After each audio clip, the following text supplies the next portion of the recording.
नमस्कार। आकाशवाणी जयपुर अजमेर से प्रस्तुत है प्रादेशिक समाचार।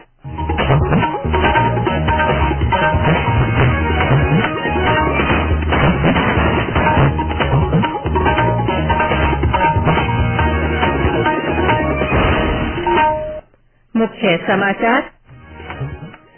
प्रदेश में पर्यटन को बढ़ावा देने के लिए मुख्यमंत्री अशोक गहलोत आज प्रमोशनल फिल्मों को लॉन्च करेंगे।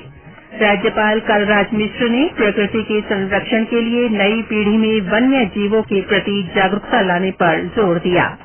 भ्रष्टाचार निरोधक ब्यूरो ने जयपुर पूर्व की आबकारी निरीक्षक को 3 लाख रुपए की रिश्वत लेते किया गिरफ्तार। और जयपुर, कोटा और भरतपुर संभागों में आज कुछ स्थानों पर हल्की से तेज तो कहीं कहीं भारी बारिश की संभावना।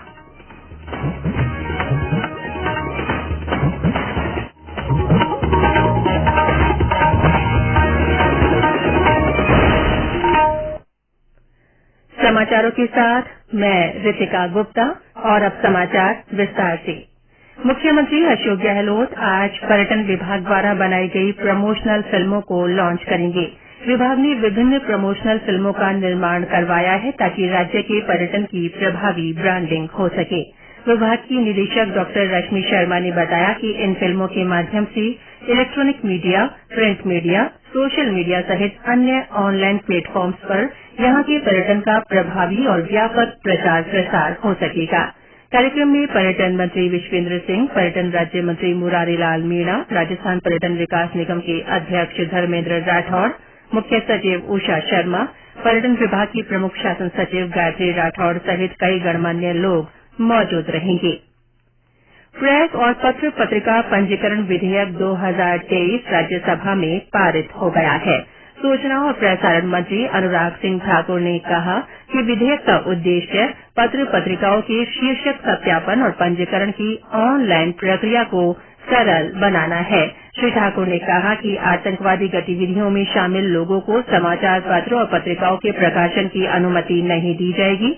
उन्होंने कहा कि केंद्र सरकार प्रेस की स्वतंत्रता की समर्थक है और विधेयक बदलते मीडिया परिदृश्य के अनुरूप है।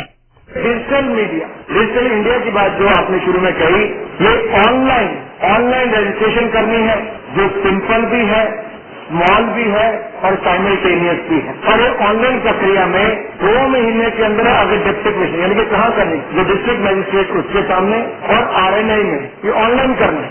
अगर 60 दिन के अंदर डीएम ने जवाब नहीं दिया, जो रजिस्ट्रार जनरल हमारा है, प्रेस रजिस्ट्रार है, वो अपनी मर्जी से उसके बाद उनको अनुमति दे सकता है। राज्यपाल कलराज मिश्र ने प्रकृति और पर्यावरण के संरक्षण के लिए नई पीढ़ी में वन्य जीवों के प्रति जागरूकता लाने पर जोर दिया है। उन्होंने कहा कि बाघ संरक्षण के लिए जन चेतना कार्यक्रम चलाकर लगातार प्रयास किए जाने की आवश्यकता है। श्री मिश्र कल जयपुर टाइगर फेस्टिवल के पुरस्कार वितरण समारोह को संबोधित कर रहे थे। उन्होंने कहा कि वर्तमान में विश्व के 75% बाघों की संख्या अकेले भारत में है। उन्होंने बाघों की बढ़ती संख्या के साथ साथ उनके संरक्षण के लिए भी सभी स्तरों पर समुचित कार्य करने को कहा। राज्यपाल ने बाघों के संरक्षण के साथ वन प्रबंधन में और बेहतर कार्य करते हुए राजस्थान को इस क्षेत्र में अग्रणी राज्य बनाने का आह्वान किया। राज्यपाल ने पुरस्कार विजेता फोटोग्राफर्स और उल्लेखनीय कार्य करने वाले विशेषज्ञों को प्रमाण पत्र भी प्रदान किए। भीलवाड़ा में नाबालिग बालिका की हत्या कर कोयले की भट्टी में जलाने के मामले में पुलिस ने 4 आरोपियों को गिरफ्तार किया है। गौरतलब है कि भीलवाड़ा जिला के शाहपुरा पंचायत समिति क्षेत्र में कल सुबह एक नाबालिग बालिका का जला हुआ शव कोयले की भट्टी में मिला था। अजमेर रेंज आईजी और जिला पुलिस अधीक्षक ने मौके पर पहुंचकर गहनता से जांच के निर्देश दिए। उधर भारतीय जनता पार्टी के प्रदेश अध्यक्ष सीपी जोशी ने कहा है कि जिस प्रदेश में महिलाओं का गौरवपूर्ण इतिहास रहा है, उसी प्रदेश में आए दिन दुष्कर्म जैसी घटनाएं प्रदेश को शर्मसार कर रही है। श्री जोशी ने कल श्रीगंगानगर में लालगढ़ और सादुल शहर क्षेत्र में जनसभाओं को संबोधित करते हुए ये बात कही। उन्होंने राज्य की कांग्रेस सरकार पर कानून व्यवस्था में विफल रहने का आरोप लगाया। ये समाचार आकाशवाणी जयपुर अजमेर से प्रसारित किए जा रहे हैं। भ्रष्टाचार निरोधक ब्यूरो ने जयपुर पूर्व की आबकारी निरीक्षक अंकिता माथुर को कल 3 लाख रुपए की रिश्वत लेते रंगे हाथों गिरफ्तार किया।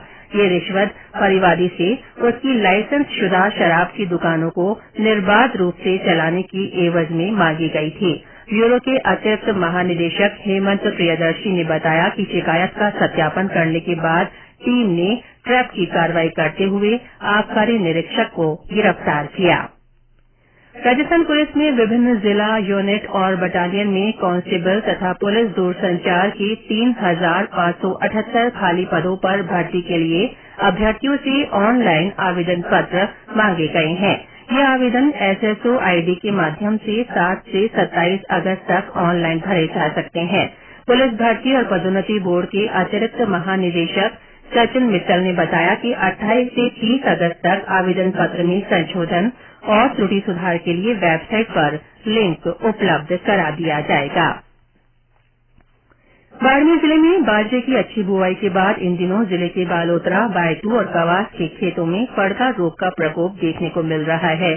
कृषि विभाग के संयुक्त निदेशक ने बताया कि जिले में इस बार लगभग 9 लाख हेक्टेयर भूमि पर बाजरे की फसल बोई गई है, लेकिन फड़का रोग का प्रकोप बरसात के 15 से 20 दिन बाद शुरू हो जाता है।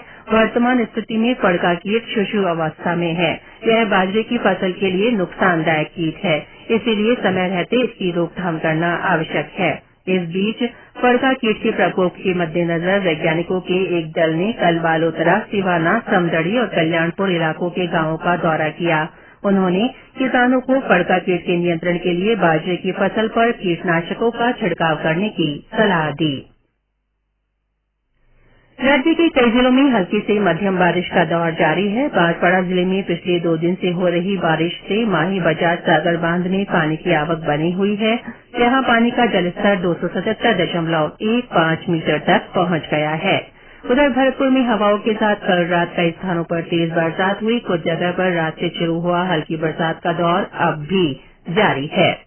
बीती रात्रि से कभी तेज तो कभी हल्की बरसात का शुरू हुआ दौर अभी तक जारी है। बरसात के साथ साथ चल रही ठंडी हवा से मौसम खुशनुमा हो गया है और लोगों को गर्मी व उमस से राहत मिलने लगी है। पिछले 12 घंटे से लगातार हो रही बरसात से जगह जगह पानी भर गया, जिससे लोगों को परेशानी का सामना करना पड़ रहा है। वहीं किसानों की भी अब चिंताएं बढ़ रही हैं। खेतों में पानी भर गया है, जिससे किसान परेशान हो रहे हैं। भरतपुर शहर के लोहागढ़ स्टेडियम सहित निचली बस्तियों में जल भराव से परेशान हो रहे लोगों को निजात दिलाने के उद्देश्य से प्रशासन द्वारा पंप सेट लगाकर पानी निकासी के प्रयास किए जा रहे हैं। शिव कुमार वशिष्ठ, आकाशवाणी समाचार, भरतपुर।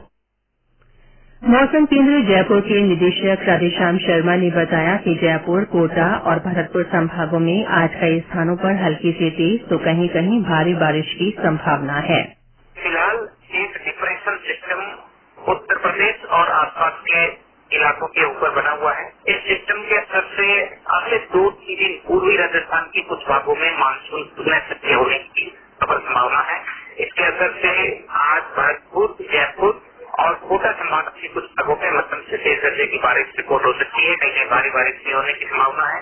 इसका असर 5 अगस्त को भी पूर्वी राजस्थान के जयपुर, कोटा, अजमेर और उदयपुर के कुछ भागों में हल्के से मध्यम दर्जे की बारिश और कहीं भारी बारिश के रूप में जारी रहेगा। पश्चिमी राजस्थान में हालांकि व्यापक स्तर पर बारिश की संभावना नहीं, लेकिन फिर भी उत्तर पश्चिमी और उत्तरी राजस्थान के कुछ भागों में कहीं कहीं हल्के दर्जे की या मध्यम दर्जे की बारिश होने की संभावना है। इसके बाद 8 अगस्त से इस सिस्टम का असर खत्म होगा और एक बार फिर से बारिश की गतिविधियों में कमी आएगी। अजमेर दिल्ली कैंट वंदे भारत एक्सप्रेस का रेवाड़ी स्टेशन पर 6 अगस्त से ठहराव शुरू किया जाएगा। उत्तर पश्चिम रेलवे के मुख्य जनसंपर्क अधिकारी कैप्टन शशि किरण ने ये जानकारी दी। उन्होंने बताया कि ये ठहराव प्रयोग के तौर पर 6 महीनों के लिए किया जा रहा है। और अंत में मुख्य समाचार एक बार फिर। प्रदेश में पर्यटन को बढ़ावा देने के लिए मुख्यमंत्री अशोक गहलोत आज प्रमोशनल फिल्मों को लॉन्च करेंगे। राज्यपाल कलराज मिश्र ने प्रकृति के संरक्षण के लिए नई पीढ़ी में वन्य जीवों के प्रति जागरूकता लाने पर जोर दिया है।